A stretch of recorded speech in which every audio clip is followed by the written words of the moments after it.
berkenan memenuhi kewajiban Presiden Republik Indonesia dengan sebaik-baiknya. Pengeluaran-pengeluaran yang mubazir, pengeluaran-pengeluaran yang alasan untuk nyolong, saya ingin dihentikan, dibersihkan.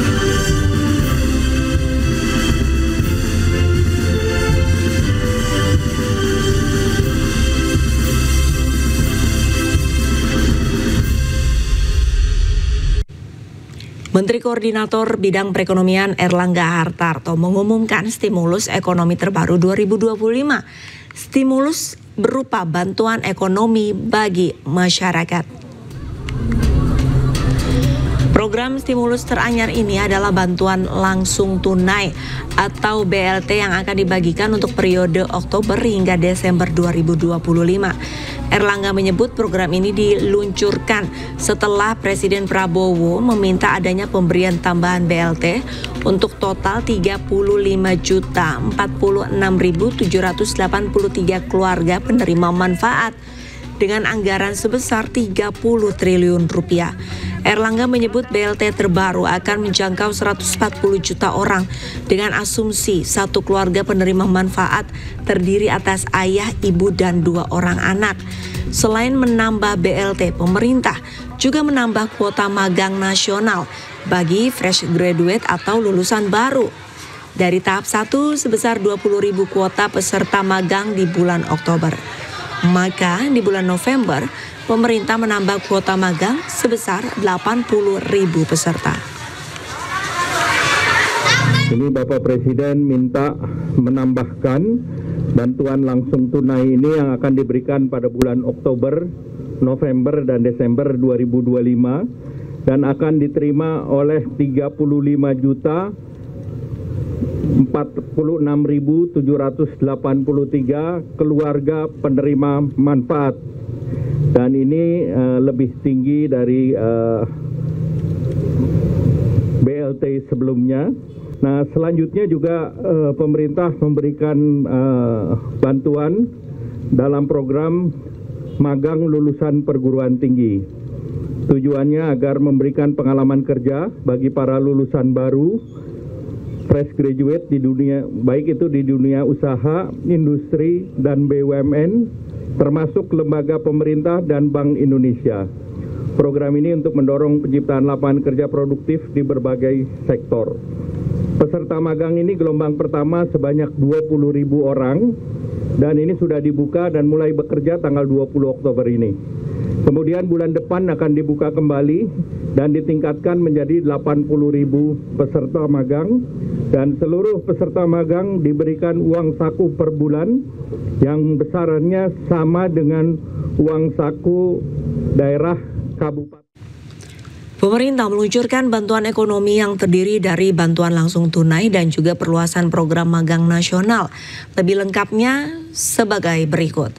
Pemerintah menambah bantuan langsung tunai atau BLT dengan anggaran sebesar 30 triliun rupiah. Jumlah keluarga penerima manfaat bertambah 17,2 juta dari sebelumnya sebanyak 18,3 juta keluarga penerima manfaat. Sehingga kini total penerima manfaat BLT sebanyak 35,46 juta keluarga.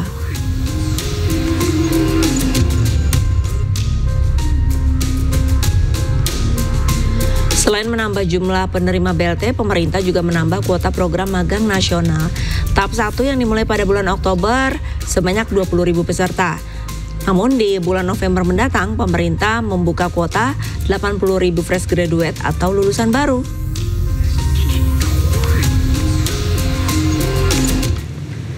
Lalu bagaimana tanggapan warga mengenai penambahan bantuan dari pemerintah ini? Berikut informasinya. Kalau tanggapannya saya sih ya kalau emang pas penerimanya ya tidak masalah. Tapi kalau tidak pas yang menerimanya ya itu rugi banget lah. Saya sayang-sayangin aja ke sana-sana ya kan. Percuma yang udah mampu masih diberikan. Ya mudah-mudahan yang dulu-dulu saya belum dapat, mudah-mudahan tahun ini dapat ya. Cuma berharap itu aja sih. Nggak berharap yang lain-lain lah. Mudah-mudahan dapat deh BLT tahun ini.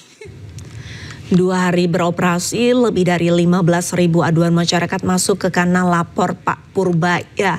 Bahkan oknum pegawai Bea Cukai terancam dipecat usai ketahuan nongkrong di kafe saat jam kerja.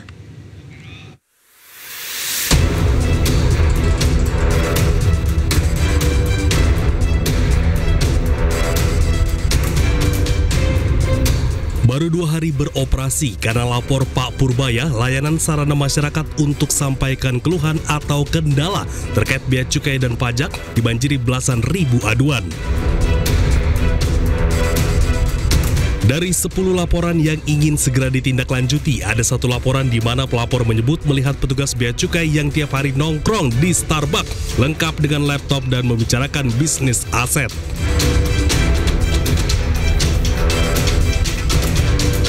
Terkait hal itu, Purbaya ungkap akan segera menindak tegas, bahkan tak akan segan memecat oknum pegawai tersebut. Gimana anak gua lu begitu? Ini akan kita tindak ya. Ini lengkap tempatnya, ini cuma saya alamatnya lengkap, ini lengkap, jadi pasti bisa kita akan kejar. Jadi saya baru tahu, walaupun kita udah mau gebrak-gebrak, masih ini di bawah seperti ini, artinya mereka nggak peduli. Dianggapnya saya main-main. Bilang, hari Senin ke depan, kalau ada yang ketemu begini lagi, aku akan pecat. Walaupun katanya mecat pegawai negeri susah, saya akan pecat. Saya persulit hidupnya. Masa nongkrong di Starbucks berpakai seragam, gak kira-kira loh. Sebelumnya, Menteri Keuangan RI Purbaya Yudi Sadewa meluncurkan layanan pengaduan bernama Lapor Pak Purbaya. Masyarakat dapat langsung mengirim laporan melalui WhatsApp di nomor 0822 4040 6600. Setiap laporan harus mencantumkan nama lengkap dan email supaya dapat ditindaklanjuti oleh tim Kementerian Keuangan. Tim Liputan iNews melaporkan. Demi Allah, saya bersumpah akan memenuhi kewajiban Presiden Republik Indonesia dengan sebaik-baiknya. Pengeluaran-pengeluaran yang mubazir, pengeluaran-pengeluaran yang alasan untuk nyolong, saya ingin dihentikan, dibersihkan.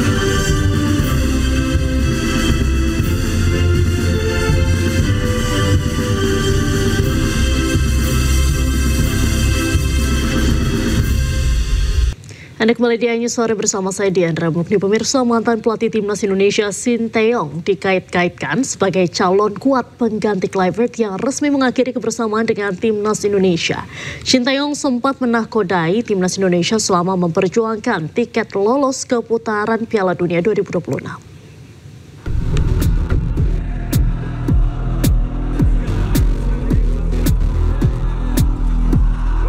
Sejak kegagalan Timnas melaju ke Piala Dunia 2026, banyak penggemar yang mengungkit sosok mantan pelatih Timnas Indonesia Sinteyong. Apalagi Coach Sin baru saja menganggur usai dipecat Ulsan HD. Selain itu, Sinteyong juga dikaitkan sebagai calon kuat pengganti Patrick Kluivert yang resmi mengakhiri kebersamaan dengan Timnas Indonesia. Bukan tak mungkin Sinteyong masih dipertimbangkan untuk menjadi pengganti Kluivert. Ya, menurut saya sama juga maksudnya. Potensi saya nggak bisa bilang nggak ada. Potensi ada, bisa balik. Tetapi ya balik lagi, seperti yang saya tadi bilang, harus ada persyaratan yang lebih ketat, lebih baik dalam kontrak mungkin. Sinteyong menakodai Timnas Indonesia selama memperjuangkan tiket lolos ke putaran Piala Dunia 2026 yang akan digelar di Amerika Serikat, Kanada, dan Meksiko. Bersama STY, Garuda mengawali langkah dari ronde 1 hingga setengah perjalanan ronde 3. Sisanya sejak setengah akhir ronde 3 dan sepenuhnya ronde 4, Timnas sudah ditukangi Kluivert. Dalam 57 laga bersama Timnas senior, Sinteyong mencatatkan 20 kemenangan. Persentase kemenangan Indonesia bersama Sinteyong 45,6%. Selama ditukangi STY, Timnas Indonesia mencatatkan perbandingan 106 gol dan kebobolan 75 kali. Selain itu, STY juga berhasil membawa Timnas menahan imbang Australia dan Arab Saudi.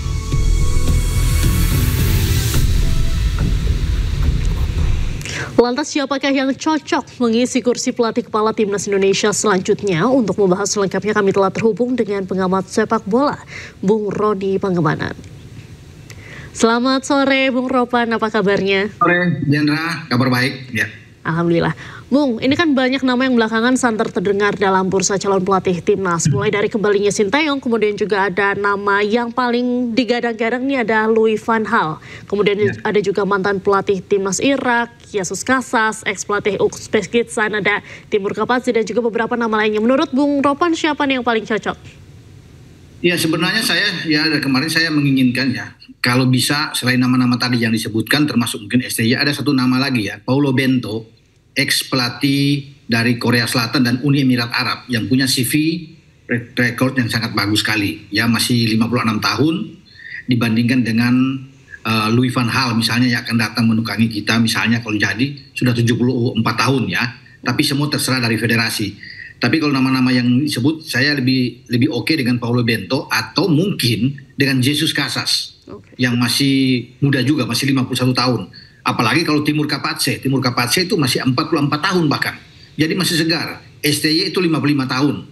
Jadi tinggal dipilih, banyak yang menginginkan STY tapi saya pikir lebih bagus yang fresh, yang baru aja sekalian Walaupun kita juga memahami banyak kerinduan orang terhadap STY, tapi kalau yang baru benar-benar yang oke, kita akan tunggu, termasuk Louis van Gaal.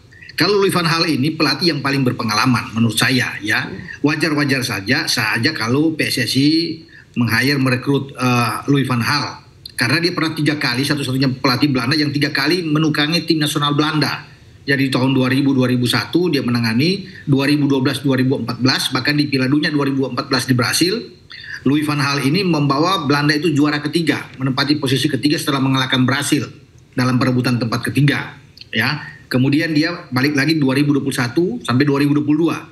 Kemudian dia istirahat. Jadi kalau dibilang syarat dengan pengalaman Louis van Gaal orangnya yang paling oke. Cuma mungkin pengalaman dia untuk bisa menangani tim-tim yang ada di Asia, memahami karakter sepak bola di Asia memang belum, karena kan dia itu di Barcelona, dia menangani sebelum dari Ajax juga, di Bayern Munchen dia menangani AS Alkmaar, dia menangani ini di Manchester United juga dia. Kalau di Asia mungkin dia belum bisa untuk bisa dikatakan sangat berpengalaman. Tapi itu bukan jaminan.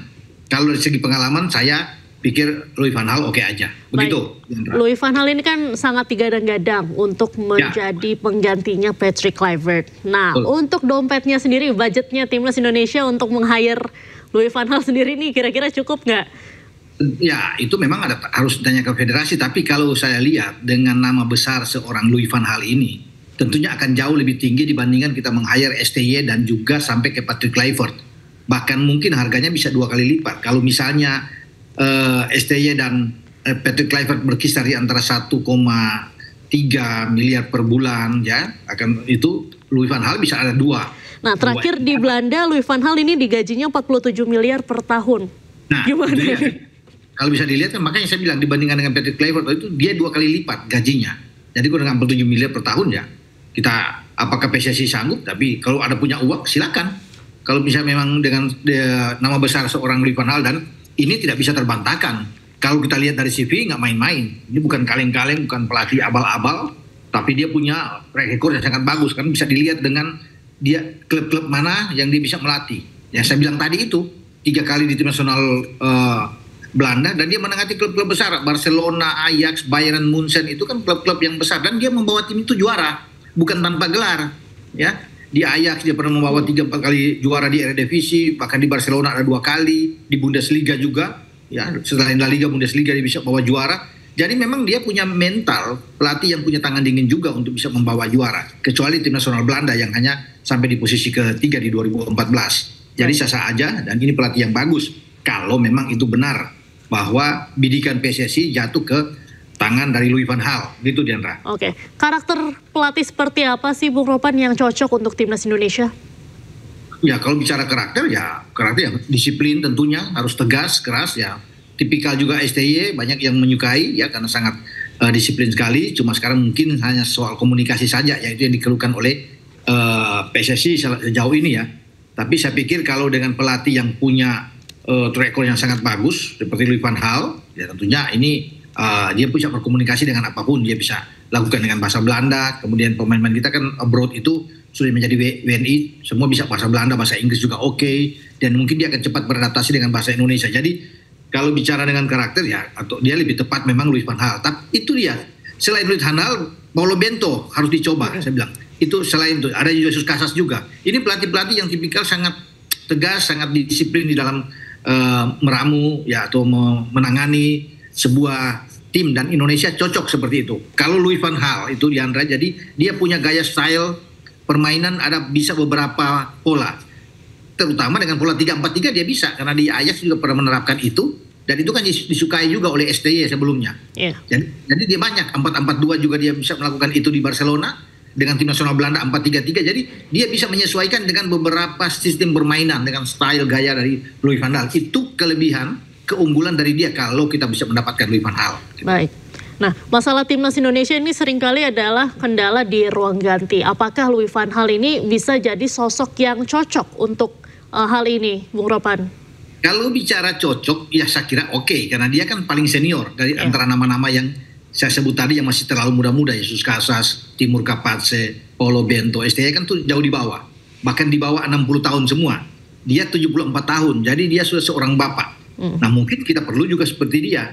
Karena dia bisa menganggap, dia bisa melakukan pendekatan di kamar ruang ganti itu dengan seorang kebapaan terhadap anaknya. Dan pasti pemain-pemain Belanda yang sekarang sudah jadi WNI itu akan respect ya terhadap seorang Louis van Gaal, karena tadi dia punya track record, punya CV yang itu mentereng. Jadi mereka tidak boleh main-main. Jadi ini pelatih yang oke berada di ruang ganti, ya ketegasan dia tentunya, wibawa. Karena seorang pelatih Indonesia itu tangani harus dengan seorang pelatih yang punya karismatik, dihormati, punya wibawa di depan pemain-pemain, dan pemain-pemain itu bukan takut tetapi respect terhadap pelatih. Nah itu yang penting. Ketika mereka respect terhadap pelatih, apalagi ini seorang yang lebih senior, yang sudah banyak pengalamannya luar biasa, itu bagus untuk mengademkan ruang ganti. Ini sangat penting, sehingga semua pemain bisa fokus untuk menghadapi sebuah laga yang penting. Oke. Nah, dengan adanya pergantian pelatih lagi ini kan tentunya harus ada banyak penyesuaian yang dilakukan oleh timnas sendiri. Ini apa nih kiat-kiatnya mungkin dari Bung Ropan? Ya, kalau bicara penyesuaian di timnas, kita sudah punya pemain-pemain yang boleh saya bilang ini mewah. Hampir di semua lini kan oke. Tinggal pelatih itu yang datang untuk bisa melihat, dan pasti dia tidak akan banyak mengubah ya apa yang sudah dijalankan oleh STY sebelumnya dan sampai ke Patrick Kluivert.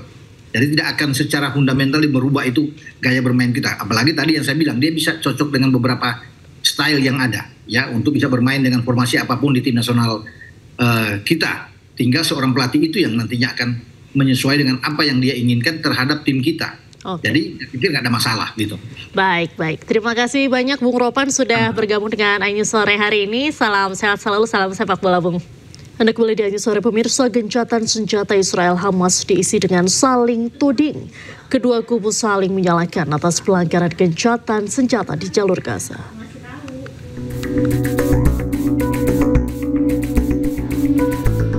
Tel Aviv, Israel, dan Hamas saling mengeluhkan adanya pihak yang tidak mematuhi kesepakatan.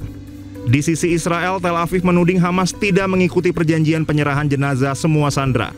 Sementara dari sisi Hamas menilai Israel melanggar gencatan senjata dengan melepas tembakan yang menewaskan setidaknya 24 orang. Namun Israel belum menanggapi tuduhan tersebut.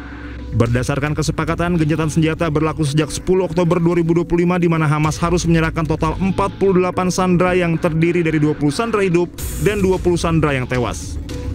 Hamas telah menyerahkan 20 sandera hidup dan imbalannya Israel membebaskan 1.968 tahanan pada Senin 13 Oktober lalu. Hamas sendiri baru menyerahkan 9 jenazah sandera, namun Israel mengklaim 1 diantaranya bukanlah sandera. Israel menyatakan Hamas masih harus mengembalikan 19 jenazah lagi. Sementara Hamas kesulitan mencari jenazah sandera karena jasad sandera tertimbun reruntuhan bangunan di jalur Gaza. Mereka pun harus membutuhkan waktu mencari dan menggali puing-puing reruntuhan. Pertikaian penyerahan jenazah sandera berpotensi menggagalkan gencatan senjata Gaza dan elemen-elemen lainnya yang belum terselesaikan. Persoalan perlucutan senjata Hamas dan tata kelola Gaza di masa depan pun berpotensi gagal diselesaikan. Israel dan Hamas saling tuding atas pelanggaran gencatan senjata di jalur Gaza. Untuk membahas lengkapnya kami telah terhubung dengan pengamat Timur Tengah Dina Sulaiman. Selamat sore Ibu Dina, apa kabarnya? Selamat sore Mbak Diandra, baik, terima kasih. Baik, Bu Dina, Israel dan Hamas sekarang saling tuding atas pelanggaran gencatan senjata. Apakah ini berpotensi mencederai kesepakatan perdamaian yang saat ini tengah berlangsung, Bu? Ya, pertama posisi kedua pihak ini sebenarnya tidak simetris ya. Yang satu adalah pejuang kemerdekaan, orang-orang yang sudah 77 tahun dijajah, sudah sejak 2006 itu wilayah mereka diblokade darat, laut, udara oleh Israel dan secara berkala itu dibombardir oleh Israel. Sementara di satu pihak itu ada Israel dengan segala persenjataan yang dimilikinya, dengan suplai logistik yang terus-menerus dikirim oleh Amerika Serikat dan negara-negara Eropa, sehingga situasinya di sini sebenarnya Israel tidak punya hak untuk menyatakan bahwa Hamas melanggar gencatan senjata. Justru kalau dilihat situasinya tadi juga sudah diberitakan, Hamas bukannya tidak mau memberikan mengembalikan jasad sandera Israel ya, tapi kan memang ada kesulitan untuk mengevakuasi karena tertimbun reruntuhan, dan Israel tidak membuka peluang untuk masuknya alat-alat berat masuk ke dalam Gaza, masih diblokade. Bahkan kemudian Israel itu menjadikan situasi ini alasan untuk tidak mengizinkan makanan masuk ke dalam. Jadi sangat terlihat bahwa ini Israel memang tidak punya itikat baik ya untuk mematuhi isi perjanjian yang sudah diupayakan ya oleh Trump dan negara-negara Timur Tengah. Donald Trump bilang, Bu, kalau dua belah pihak ini cari masalah, ia akan turun tangan. Tanggapan Ibu seperti apa?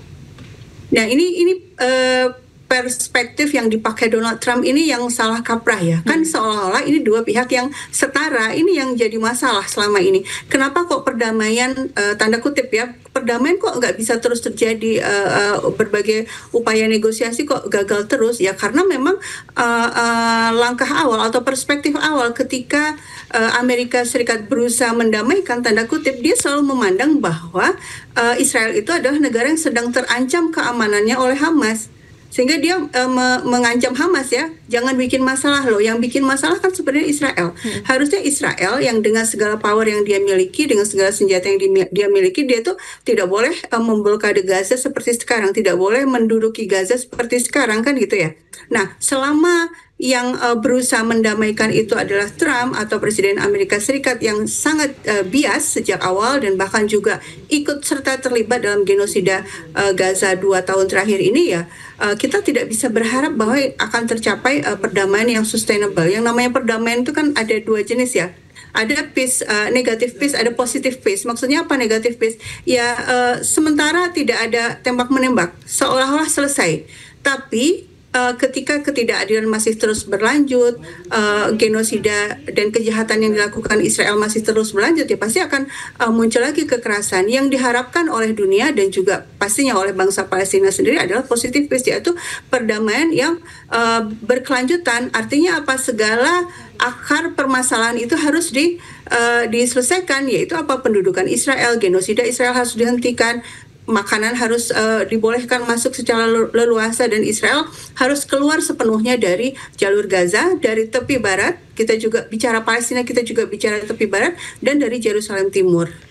Baik, kalau misalnya kita bicara soal bantuan sendiri, Bu, ini bantuan kemanusiaan. Beberapa hari lalu kami melihat ada warga, bahkan bukan pasukan IDF, warga Israel, warga pendudukan di sana, yang menghalangi truk-truk bantuan kemanusiaan agar tidak lewat begitu di perbatasan atau di persimpangan Sharm Kalom.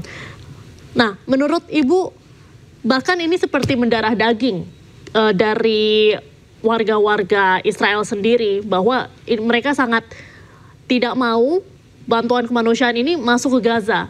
Lantas harus seperti apa nih, Bu? Ya, ini juga masalah besar juga ya. Jadi di dalam negeri Israel sendiri, dari berbagai polling itu memang sebagian besar masyarakat di sana itu mendukung ya berlanjutnya genosida di Gaza. Kenapa? Karena mereka merasa jalur Gaza itu adalah tanahnya mereka. Nah, jadi mereka itu juga korban doktrin-doktrin yang salah ya, menganggap bahwa itu adalah tanah mereka, warisan leluhur dan lain-lain.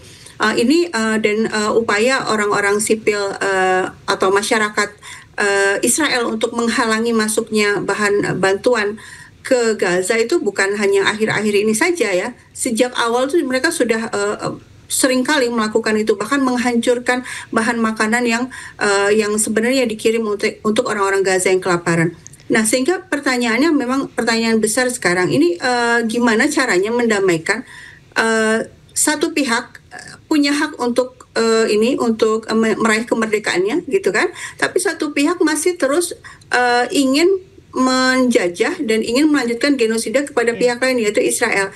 Nah, sekarang pertanyaan ini harusnya dijawab oleh negosiator, mediator yang ada di tengah harusnya melihat siapa yang salah, siapa yang benar. Gitu loh. Jadi nggak bisa menganggap ini dua pihak setara terus kita suruh mereka rukun, nggak bisa. Dalam pengadilan pun juga kan dicek dulu ini siapa yang salah, siapa yang benar. Dan untuk kasus Israel Palestina ini pengadilannya kan sudah ada ya.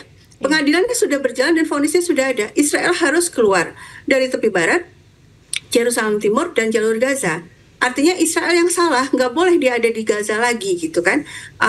Dan upaya-upaya yang mengarah pada genosida, misalnya membombardir sudah jelas, kemudian menutupi jalur makanan, itu adalah pelanggaran terhadap hukum internasional, dan Mahkamah Internasional sudah mengeluarkan vonis. Israel harus menghentikan semua itu. Nah, sekarang pertanyaannya siapa yang bisa menghentikan Israel? Siapa yang bisa membuat Israel tidak lagi melanjutkan kejahatan kemanusiaannya di Gaza? Nah, itu memang seharusnya tentu PBB, tapi kita lihat PBB tidak berdaya, artinya tanggung jawabnya akhirnya pindah kepada masyarakat sipil ya. Kita semua masing-masing di berbagai negara itu perlu bergerak ya, untuk meminta kepada pemerintah kita masing-masing untuk memberikan tekanan yang bisa dilakukan sekeras mungkin kepada Israel. Baik, terima kasih Ibu Dina sudah bergabung dengan Ayu Sore, Ibu. Salam sehat selalu. Terima kasih.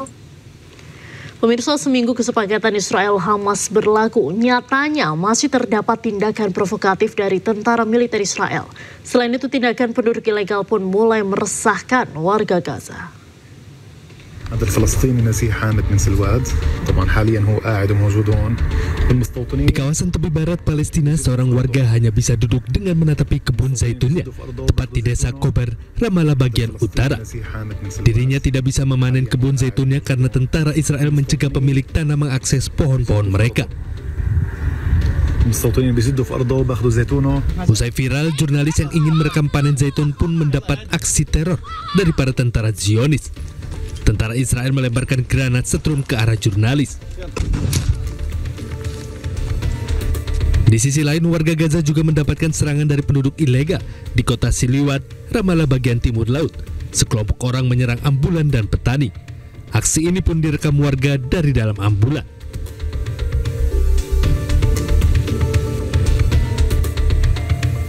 Gencatan senjata berlangsung tak membuat warga Palestina terbebas dari ancaman serangan. Seorang pemuda Palestina ditembak oleh pasukan pendudukan Israel yang diduga penduduk ilegal di kota Kabatia, Jenin Selatan. Pemuda tersebut pun terluka. Aksi meresahkan baik dari tentara Israel dan penduduk ilegal pun kini kerap dialami warga Palestina yang seharusnya menjalani gencatan senjata dari tentara Israel dan Hamas.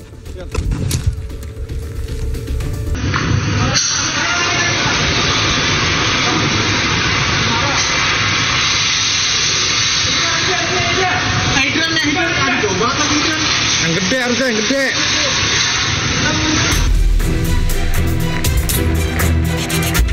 Kebakaran terjadi di ruang bagian panel listrik Rumah Sakit Hermina Bekasi, Kota Bekasi, Jawa Barat, Sabtu siang. Asap pekat hitam mengepul disertai percikan api keluar dari ruang panel listrik di lantai dasar. Sempat terdengar ledakan beberapa kali saat kebakaran terjadi. Petugas keamanan rumah sakit berupaya memadamkan api menggunakan apar agar api tidak membesar. Kebakaran sempat membuat panik pasien dan keluarga serta karyawan rumah sakit. Petugas Dinas Pemadam Kebakaran dan Penyelamatan Kota Bekasi mengerahkan 4 mobil pemadam memadamkan api. Dugaan sementara penyebab kebakaran akibat korsleting listrik pada baterai atau aki di ruang panel. Objek yang terbakar di bawah area bawah panel yang terbakarnya baterai atau aki. listrik di basement berarti di lantai dasar. Lantai dasar. Dugaan sementara mungkin arus pendek listrik ya. Untuk proses pemadaman tadi sempat keluar api juga nggak sih Pak? Api sebetulnya nggak terlalu besar, cuma karena ini baterai jenis lithium ya. Lithium jadi asapnya memang sangat luar biasa. Api berhasil dipadamkan dalam waktu 30 menit dan tidak merambat ke ruangan lain di rumah sakit tersebut. Tidak ada korban jiwa dalam kebakaran tersebut dan kerugian material diperkirakan mencapai ratusan juta rupiah.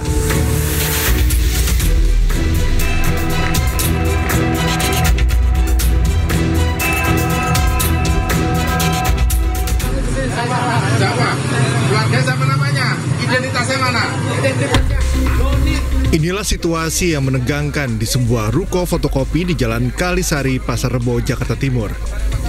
Nampak petugas damkar dan petugas sosial melakukan negosiasi kepada seorang pria yang menyandera 2 anak kandungnya.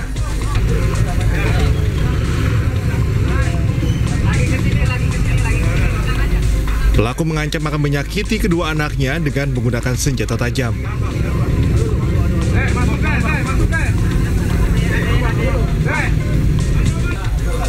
Beberapa saat kemudian, petugas memecahkan kaca dan langsung mengamankan pelaku dan berhasil menyelamatkan kedua korban sandera.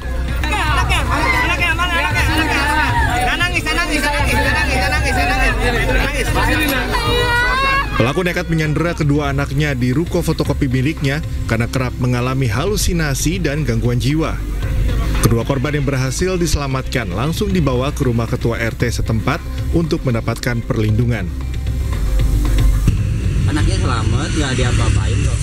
Cuman kurung 1 hari, itu dikasih makan sama warga tapi nggak dibolehin sama bapaknya, nggak dikasih makan. Makanya warga pada kumpul itu pada nyelamatin anaknya ya. Pelaku langsung diamankan petugas dan dibawa ke Puskesmas Kecamatan Pasar Rebo untuk memastikan kondisi kejiwaannya dengan pendampingan Dinas Sosial dan Satpol PP. Dari Jakarta, Rio Manik, iNews melaporkan. Dan pemirsa News Sore berikutnya akan dilanjutkan oleh rekan saya Arlista Hadi. Halo Arlista, ada informasi apa lagi di News Sore nanti? Halo, selamat sore Diandra dan selamat sore pemirsa. Untuk iNews Sore nantinya akan kembali menghadirkan beberapa informasi menarik diantaranya.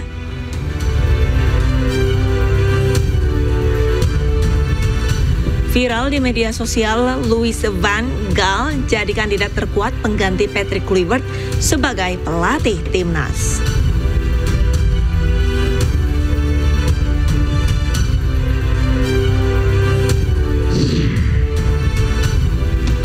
Gencatan senjata di Gaza di ujung tanduk usai Hamas dan Israel saling tuding atas pelanggaran gencatan senjata.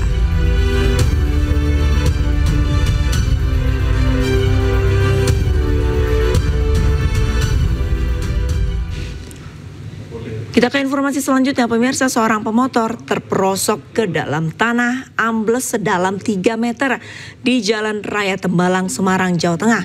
Beruntung korban selamat, sementara evakuasi motor korban berlangsung selama 2 jam.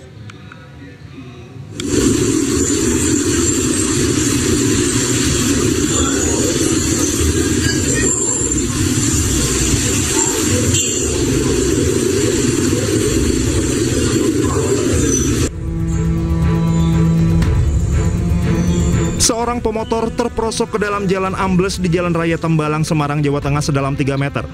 Jalan ambles di tengah badan Jalan Tembalang ini terjadi setelah hujan. Korban mengaku tidak melihat adanya lubang sedalam 3 meter karena mengantuk. Beruntung korban selamat dari peristiwa tersebut, namun kerusakan kendaraan cukup parah. Tim Damkar Kota Semarang yang mendapat laporan langsung mengevakuasi korban dan motornya. Ketinggiannya itu kurang lebih sekitar 2-3 meter gitu untuk motor ya. Untuk motornya jenisnya Matic gitu, untuk masuk ke lubang singgulnya itu ya, itu sekitar 2-3 meter. Untuk kendalanya itu tadi ada bahan galian yang ini menutup di salah satu jalan, dan kedua itu pas di pertigaan traffic light, jadi kendalanya untuk bikin macet untuk kita waktu evakuasi. Diduga diduga lubang tersebut terjadi karena ada gorong-gorong yang menyebabkan lapisan tanah di atasnya rapuh saat hujan dan ambles. Dari Semarang, Jawa Tengah, Andre Aprianto, iNews melaporkan. Presiden Prabowo Subianto mengingatkan anak muda Indonesia jangan takut gagal di setiap keadaan. Hal ini disampaikan ketika memberikan orasi ilmiah pada momen wisuda dan Dies Natalis Universitas Kebangsaan Republik Indonesia pada Sabtu siang. Presiden Prabowo Subianto menghadiri momen wisuda dan Dies Natalis Universitas Kebangsaan Republik Indonesia di Bandung, Jawa Barat, Sabtu siang. Pada kesempatan tersebut, Prabowo menyampaikan orasi ilmiahnya di hadapan para wisudawan. Prabowo mengingatkan anak muda Indonesia harus berani dan tidak takut gagal. Kalian sebagai anak muda harus berani menatap masa depan dengan tantangannya bahwa hidup tidak gampang, hidup penuh perjuangan, penuh tantangan, penuh kesulitan. Dalam orasinya, Prabowo juga menyampaikan soal kesuksesan program makan bergizi gratis. Ia pun tegaskan komitmennya untuk terus menyempurnakan pelaksanaan program tersebut agar tidak ditemukan kasus yang mengalami keracunan makanan. 1,4 miliar porsi yang sudah dibagikan, yang keracunan makan 8.000 kurang lebih. Benar Pak Dadan? Jadi kalau diambil statistik adalah 0,0007 atau 0,0008. Artinya program ini 99,99% berhasil. Jadi di mana ada usaha manusia yang 99,99% berhasil dibilang gagal. Tapi kita tidak mau ada satupun, tidak boleh ada satupun anak yang sakit. 4,00. Presiden Prabowo pun sampaikan dirinya optimistis 1 tahun kepemimpinannya telah berjalan sesuai dengan apa yang direncanakan. Dari Bandung, Jawa Barat, Tim Liputan iNews melaporkan. Heboh di media sosial penampakan tambang pasir di belakang SMA Negeri 1 Cimarga, Kabupaten Lebak, Banten. Keberadaan tambang ini memicu kekhawatiran warga, terutama terkait dampaknya terhadap lingkungan dan keselamatan siswa.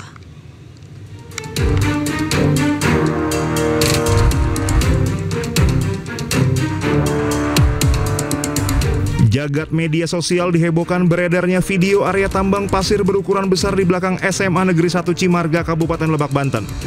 Video ini langsung menuai perhatian publik karena terlihat dengan jelas aktivitas pertambangan pasir yang cukup masif dengan galian yang mengubah bentang alam di sekitar sekolah. Warga pun mempertanyakan legalitas aktivitas tambang tersebut karena lokasi tambang yang dekat dengan institusi pendidikan. Keberadaan tambang ini memicu kekhawatiran di kalangan masyarakat, terutama terkait dampaknya terhadap lingkungan dan keselamatan siswa.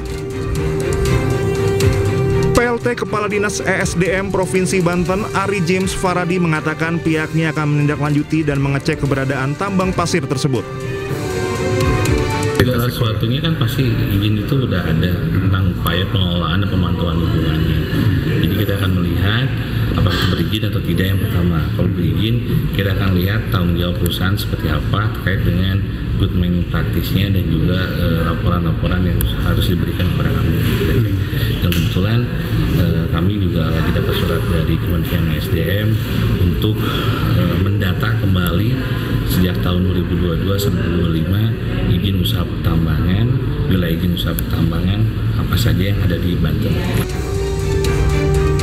Warga meminta pemerintah Provinsi Banten segera turun tangan dan melakukan investigasi memastikan aktivitas tambang di wilayah pendidikan dilakukan sesuai prosedur dan tidak membahayakan keselamatan publik. Dari Serang, Banten, Maesa Apriandi, iNews melaporkan.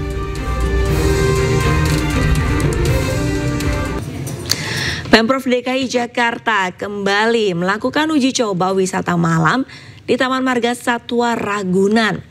Night at the Ragunan Zoo kembali dibuka hari ini mulai pukul 18.00 hingga 22.00 waktu Indonesia Barat. Akses masuk dibuka melalui pintu utama dan pintu utara dengan harga tiket Rp4.000 untuk dewasa dan Rp3.000 untuk anak-anak. Menggunakan Jackcard sebagai alat pembayaran. Pengunjung diimbau untuk datang lebih awal karena loket hanya dibuka hingga pukul 21.00 waktu Indonesia Barat.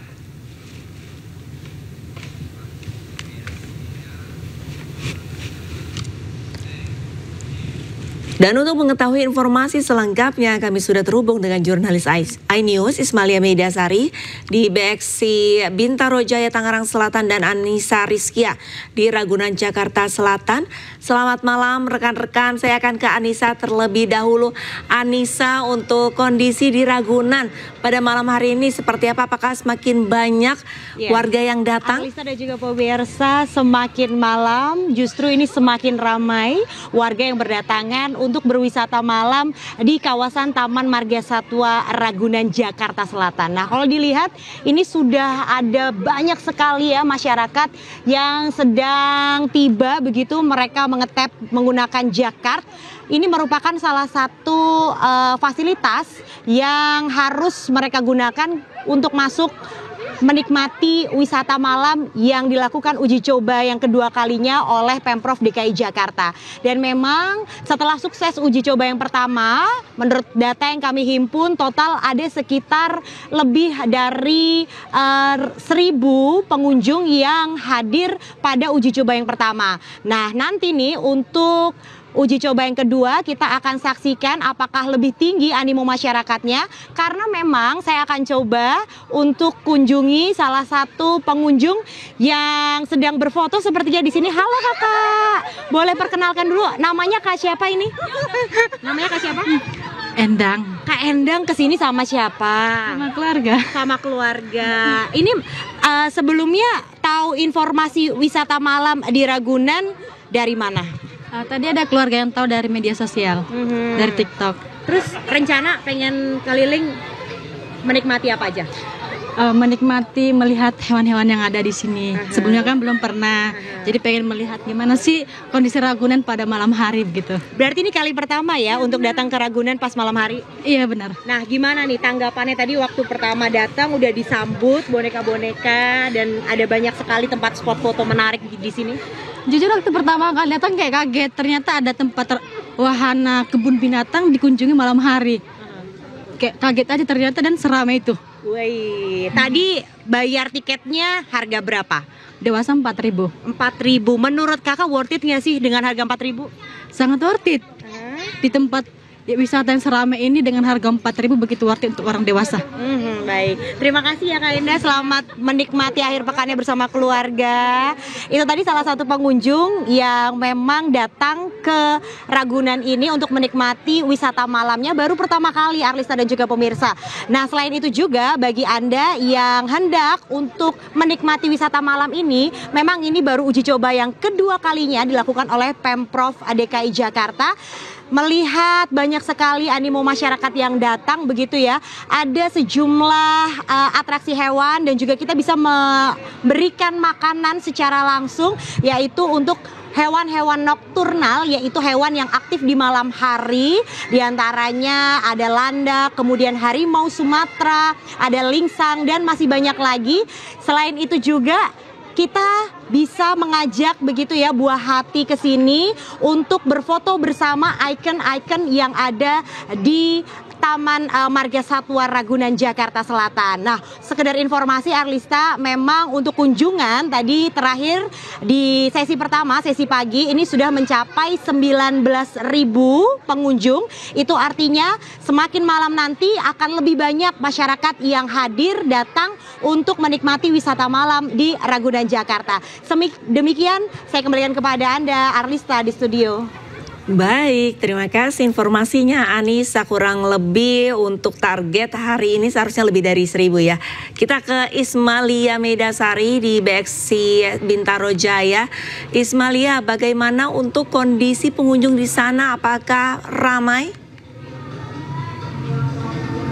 Iya, selamat sore Arista. Memang betul sekali, tidak perlu jauh-jauh kalau misalnya mau ngelihat penguin, tidak perlu keluar negeri, di Indonesia pun ada. Di tempat kami melaporkan BXC Tangerang Selatan ini bisa kami lihatkan atau ajak Arista dan juga pemirsa bagaimana situasi. Pastinya para masyarakat ini sangat antusias sekali untuk melihat penguin karena ini memang baru grand launching Arista. Kita bisa lihat itu penguinnya di sebelah sana, mungkin mereka lagi me time Arista karena tadi baru saja diberi makan. Dan coba kita akan bertanya kepada pengunjung bagaimana antusiasnya. Halo kakak, selamat sore. Ya, selamat sore kak. Boleh perkenalkan dulu namanya siapa nih kak? Saya Ringga. Nah, siapa? Ringga. Karingga, oke. Karingga kesini sama siapa? Nih sama teman-teman. Oke, sama teman-teman ya. Ini kan penguin kan baru pertama kali ada di BXC nih. Gimana tanggapannya? Pastinya seru sekali sih karena di BXC kan gak ada penguin sebelum-sebelumnya. Nah sekarang itu ada penguinnya. Terus ini juga inovasi baru dari tim BXC-nya. Kak, ini kan ada 5 penguin ya di sini. Nah mungkin kedepannya mungkin ada harapan apa, seperti apa untuk penguin ini sendiri? Mungkin lebih diperpanjang lagi terkait pertunjukannya. Karena kan kalau jam-jamnya juga perlu ini juga sih, diperbaiki lagi, ditambah lagi lah pertunjukannya gitu. Terima kasih banyak, selamat berlibur kembali bersama teman-teman ya. Arista, ini saya akan kasih fakta seru juga. Kalau penguin yang ada di BXC ini merupakan penguin jenis Humboldt. Jadi jenis Humboldt ini memang mereka berbeda dengan penguin lainnya karena mereka mempunyai tubuh yang lebih kecil atau imut, Arista. Namun kalau imut-imut gini, mereka juga berenang yang handal karena mereka bisa berenang sampai 30 km per jam. Jadi di sini ada 5 penguin, ada 4 jantan dan 1 betina. Jadi untuk membedakan mereka diberi gelang di sayapnya. Jadi kalau misalnya yang laki-laki ini atau yang jantan, mereka akan diberi gelang berwarna-warni, sedangkan yang perempuan ini akan diberi gelang berwarna pink. Tadi juga saya sempat berkenalan juga dengan 5 penguin. Yang paling saya ingat ada 1 penguin yang cukup besar ini, dan di sini mungkin ketua kelasnya ya Arista. Jadi dia bernama Kapten. Jadi memang di sini antusiasnya sangat seru sekali, antusias warga juga sangat heboh sekali atau meriah sekali, dan mereka juga selain bisa melihat penguin dan hewan-hewan lainnya di BXC ini, mereka juga bisa mengedukasi, apalagi mereka yang membawa anak kecil. Jadi nanti kalau misalnya Arista sudah ada waktu, saya tunggu di sini ya untuk melihat penguin bersama dan hewan-hewan lainnya di sini. Kembali ke Anda Arista. Baik, terima kasih banyak informasinya Ismalia, dan titip salam kepada Kapten ya. Sebelumnya sudah ada rekan Anissa Rizky ya yang ada di Ragunan. Selamat kembali bertugas rekan-rekan. Informasi selanjutnya, pemirsa, Asia Afrika Festival kembali digelar di Bandung, Jawa Barat. Parade budaya ini dimeriahkan ratusan peserta dengan kostum unik, termasuk perwakilan dari berbagai negara Asia dan Afrika.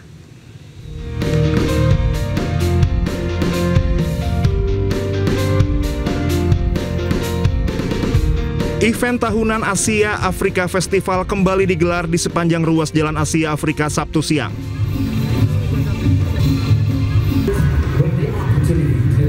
Ratusan peserta karnaval yang terdiri dari para seniman dan budayawan serta siswa-siswi SMA dari berbagai daerah di tanah air menampilkan aneka kesenian tradisional dengan mengenakan kostum unik.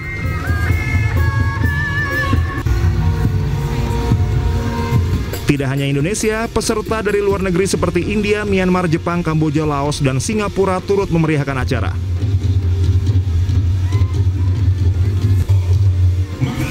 Kemeriahan acara ini juga menyedot perhatian ribuan warga. Mereka rela menunggu sejak pagi hari demi menyaksikan penampilan peserta. Ya, sebenarnya seru ya. Cuma di bagian yang sebelah sininya kayak agak terlalu pada banyak yang diemnya gitu. Nggak begitu banyak atraksinya gitu. Tapi kalau dari sebelah sana kayaknya dia lebih ramai. Yang menarik banyak ini ya, suguhan-suguhan dari berbagai macam daerah. Jadi kita bisa tahu kayak tadi kan ada mobil-mobilan dari Purwakarta, ada juga yang dari Madiun gitu ya, kalau nggak salah tadi. Pokoknya banyak deh. Asia Afrika budaya disambut dengan yang gembira, semangat. Semua delegasi hadir, ada 16 delegasi yang hadir. Terus juga saya sangat terima kasih kepada wali kota, bupati, kabupaten yang hadir di sini semua. Event ini diharapkan mampu meningkatkan jumlah wisatawan dan menjadikan Bandung sebagai kota tujuan wisata. Dari Bandung, Jawa Barat, Billy Maulana Finkran, iNews melaporkan. Mantan Menko Polhukam Mahfud MD meminta KPK tidak pasif mengusut kasus dugaan korupsi pada pembangunan WUSH. Mahfud menyebut kasus dugaan markup pembiayaan WUSH sudah diungkap sejumlah pakar, sehingga KPK tidak perlu lagi menunggu laporan dari masyarakat.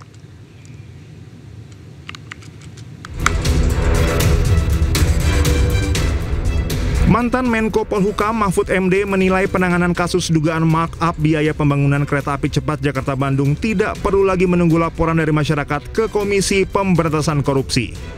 Mahfud menyebut kasus dugaan markup pembiayaan WUSH sudah diungkap sejumlah pakar sebelum dirinya ikut berkomentar. Menurut Mahfud, dugaan markup dari 17 juta dolar Amerika Serikat menjadi 52 juta dolar Amerika Serikat per kilometer jalur WUSH telah disampaikan Antoni Budiawan selaku pakar ekonomi politik dari Political Economy dan Policy Studies. Hal tersebut seharusnya menjadi material penyidikan dari KPK.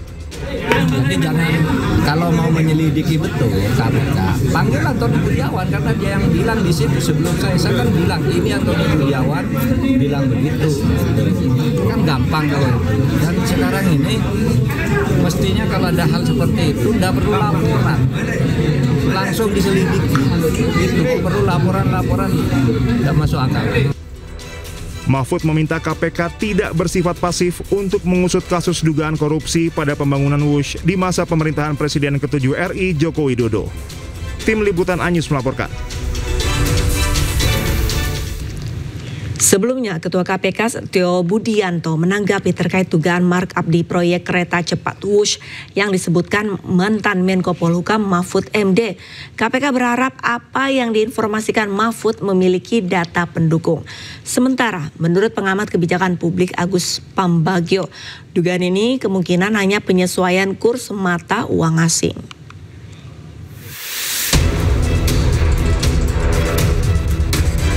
Ketua Komisi Pemberantasan Korupsi KPK Setio Budianto angkat suara merespon mantan Menko Polhukam Mahfud MD terkait dugaan markup di proyek kereta cepat Jakarta-Bandung WUSH. KPK berharap apa yang diinformasikan Mahfud memiliki data pendukung.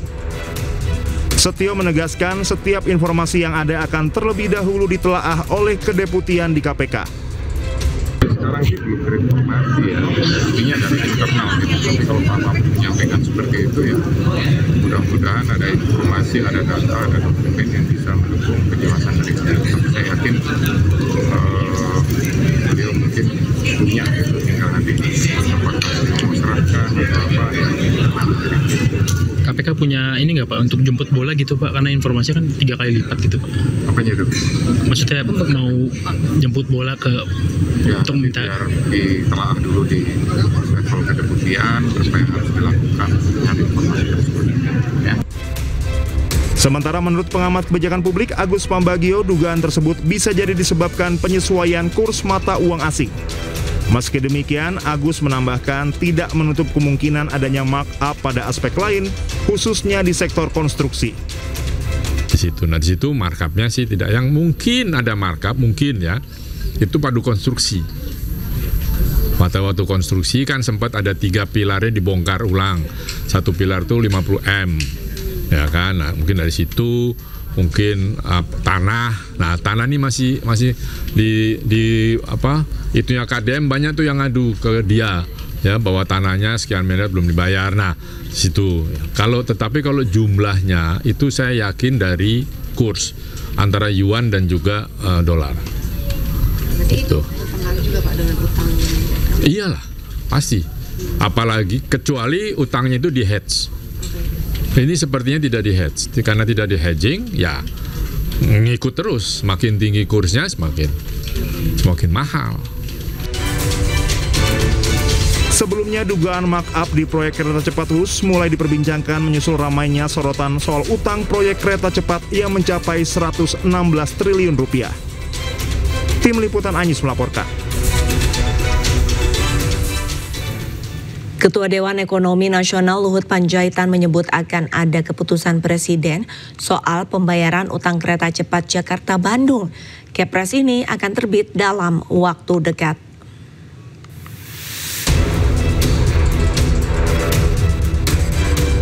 Ketua Dewan Ekonomi Nasional Luhut Binsar Panjaitan mengungkapkan Permasalahan utang proyek kereta cepat Jakarta-Bandung serupa dengan proyek LRT Jabodebek. Luhut telah mengusulkan skema pembayaran utang kereta cepat Jakarta-Bandung kepada CEO Danantara Rosan Ruslani. Bahkan ia percaya diri dalam waktu dekat akan terbit Kepres tentang hal tersebut. Nunggu Kepres saja, ada Kepres dari Presiden mengenai timnya, dan saya sudah koordinasi dengan Pak Rosan, karena dulu saya yang nanganin, jadi supaya berlanjut, saya sudah beritahu Pak Rosan, dan Pak Rosan juga sudah sepakat untuk segera kita tangani bersama-sama. Pakai dividen. Nanti kita lihatlah, sama dengan LRT mungkin ada gap-nya itu berapa triliun, nanti dari situ kita cicil, sehingga dengan itu nanti bisa jalan. Tapi ingat ya, tidak ada public transportasi itu di dunia ini yang menguntungkan. Selalu banyak subsidi pemerintah, tapi tentu harus subsidi yang betul-betul terukur. Di sisi lain, mantan Menko Polhukam Mahfud MD menilai ada dugaan markup dalam proyek kereta cepat Jakarta-Bandung. Padahal saat itu banyak pihak yang menolak pembangunan proyek kereta cepat. Hal itu bisa menjadi celah untuk mengungkap dugaan pelanggaran hukum terjadi pada proyek ambisius era Jokowi tersebut. Nah sekarang kita nggak mampu bayar. Ketika mau dipindah ke Cina ini, Pak Yonan, Ignatius Jonan, Menteri Perhubungan waktu itu, menyatakan tidak setuju. Pak ini tidak visible. Kata Pak Yonan. Kata Pak Yonan. Pak Yonannya dipecat. Diganti kan? Sudah itu dia manggil ahli, namanya Agus Pambagio. Presiden manggil nih. Pak Jokowi? Iya Pak Jokowi, sesudah mecat Jonan, dia ditanya, Pak Agus gimana ini? Pak ini tidak visible, rugi negara. Ini menurut menurut Agus Pambagio yang Bapak tonton yang saya tonton itu. Rugi negara. Ini atas ide siapa? Kata Agus. Kok bisa dari Jepang pindah ke situ dan biayanya besar? Atas ide saya, kata Jokowi. Kata Presiden, atas ide saya sendiri, gitu. PT KCIC Kereta Cepat Jakarta-Bandung menyisakan utang dengan jumlah fantastis. Jumlah hutang yang ditinggalkan bernilai fantastis yaitu 116 triliun rupiah. Dari Jakarta, Tim Liputan iNews melaporkan. Sementara itu, Presiden ke-7 Republik Indonesia Joko Widodo melengos saat diminta tanggapan terkait beban utang proyek kereta cepat Wush yang mencapai triliunan rupiah. Jokowi enggan berkomentar dan memilih membalikan badan.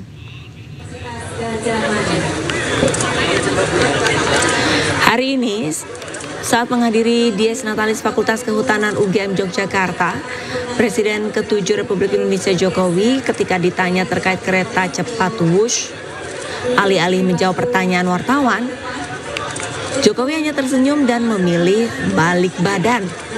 Ia enggan berkomentar dan kembali berbaur serta menyalami sejumlah alumnus Fakultas Kehutanan UGM Yogyakarta.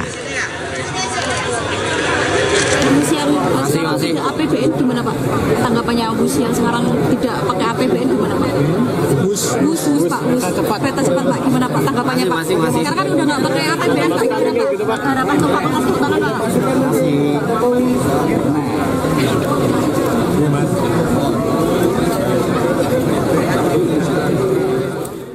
Ketua Umum Partai Perindo Angela Tanusudibio turut serta dalam botram atau makan bersama warga di Kelurahan Neglasari, Kecamatan Cibunying Kaler, Kota Bandung, Jawa Barat. Sembari liwetan, Angela juga memberikan edukasi tentang pencegahan stunting kepada warga yang hadir.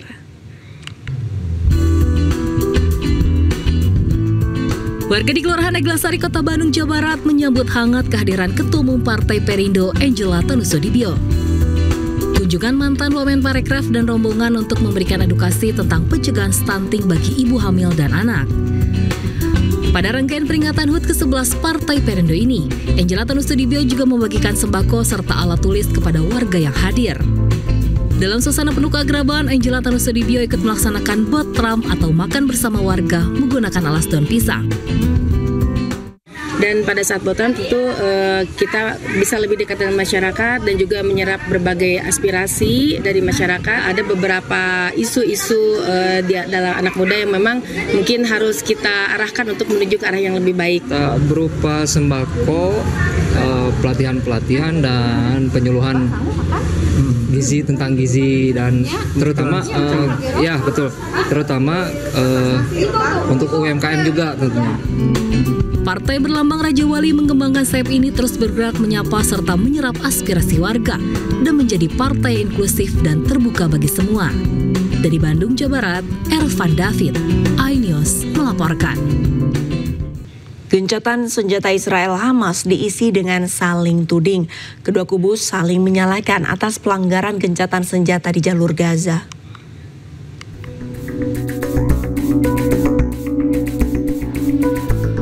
Tel Aviv, Israel, dan Hamas saling mengeluhkan adanya pihak yang tidak mematuhi kesepakatan. Di sisi Israel, Tel Aviv menuding Hamas tidak mengikuti perjanjian penyerahan jenazah semua sandera. Sementara dari sisi Hamas menilai Israel melanggar gencatan senjata dengan melepas tembakan yang menewaskan setidaknya 24 orang. Namun Israel belum menanggapi tuduhan tersebut. Berdasarkan kesepakatan, gencatan senjata berlaku sejak 10 Oktober 2025 di mana Hamas harus menyerahkan total 48 sandera yang terdiri dari 20 sandera hidup dan 20 sandera yang tewas. Hamas telah menyerahkan 20 sandera hidup dan imbalannya Israel membebaskan 1.968 tahanan pada Senin 13 Oktober lalu. Hamas sendiri baru menyerahkan 9 jenazah sandera, namun Israel mengklaim satu diantaranya bukanlah sandera. Israel menyatakan Hamas masih harus mengembalikan 19 jenazah lagi. Sementara Hamas kesulitan mencari jenazah sandera karena jasad sandera tertimbun reruntuhan bangunan di jalur Gaza. Mereka pun harus membutuhkan waktu mencari dan menggali puing-puing reruntuhan.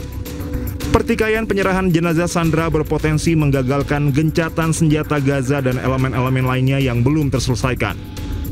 Persoalan perlucutan senjata Hamas dan tata kelola Gaza di masa depan pun berpotensi gagal diselesaikan. Seminggu kesepakatan Israel-Hamas berlaku, nyatanya masih terdapat tindakan provokatif dari tentara militer Israel.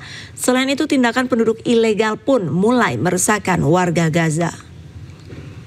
هذا الفلسطيني نزيه حامد من سلواد طبعا حاليا هو قاعد وموجود هون والمستوطنين. Di kawasan tepi barat Palestina, seorang warga hanya bisa duduk dengan menatapi kebun zaitunnya tepat di desa Kober, Ramallah bagian utara. Dirinya tidak bisa memanen kebun zaitunnya karena tentara Israel mencegah pemilik tanah mengakses pohon-pohon mereka.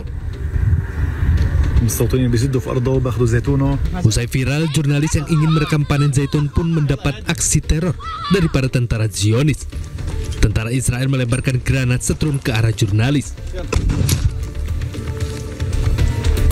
Di sisi lain, warga Gaza juga mendapatkan serangan dari penduduk ilegal di kota Siliwat, Ramallah bagian timur laut. Sekelompok orang menyerang ambulan dan petani. Aksi ini pun direkam warga dari dalam ambulan.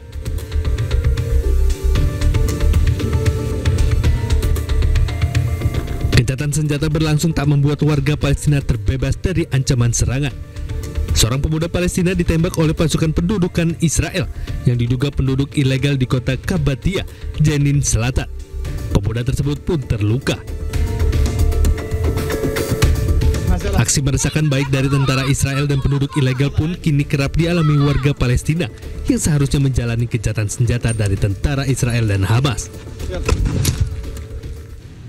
Seorang tentara Israel menceritakan pengalamannya selama disandra kelompok Hamas. Ia mengaku disediakan perlengkapan ibadah umat Yahudi dan salinan kitab Taurat selama ditahan di Gaza.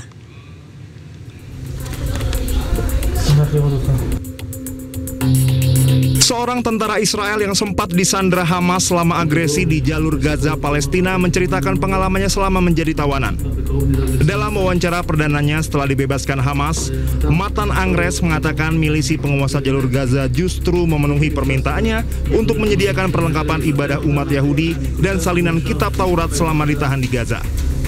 Angres meminta milisi Hamas membawakannya tefilin atau kotak kulit kecil yang dikenakan di dahi saat berdoa, sidur atau buku doa, dan kitab Taurat. Angres juga bercerita Hamas memberikannya perlengkapan ibadah tersebut yang diperoleh dari lokasi-lokasi tempat tentara Israel sebelumnya berada di Gaza. Angres menjelaskan ia melaksanakan ibadah 3 kali sehari dalam terowongan dan berhasil selamat dari beberapa serangan udara Israel yang menargetkan area tempat ia bersama sandera lainnya ditahan. Kesaksian Angres tentang perlakuan selama disandra ini sangat kontras dengan berbagai laporan dari organisasi hak asasi manusia yang menggambarkan kondisi kekerasan yang dialami para tahanan Palestina di penjara-penjara Israel. Beberapa sandera Hamas bercerita milisi tersebut memperlakukan mereka dengan baik selama ditawan. Sementara itu, warga Palestina tahanan Israel malah menerima penyiksaan, termasuk kelalaian medis dan perlakuan buruk lainnya.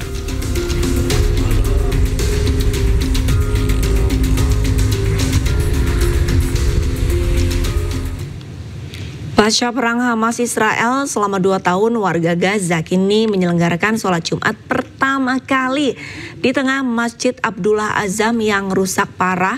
Warga tetap antusias melaksanakan sholat Jumat. Dan pemirsa, informasi ini sekaligus mengakhiri kebersamaan kita dalam program iNews Sore. Temukan informasi-informasi terbaru lainnya di www.inews.id. Cuplikan tayangan berita iNews bisa Anda saksikan di kanal YouTube @official iNews. Jangan lupa saksikan iNewsroom sesaat lagi bersama rekan saya Diandra Mukni. Update informasi terbaru Anda dengan berita-berita aktual juga hangat dan sejukkan dulu dengan air mineral yang murni dan alami. Saya Arlisa Hadi pamit undur diri, selamat beraktivitas, sampai jumpa.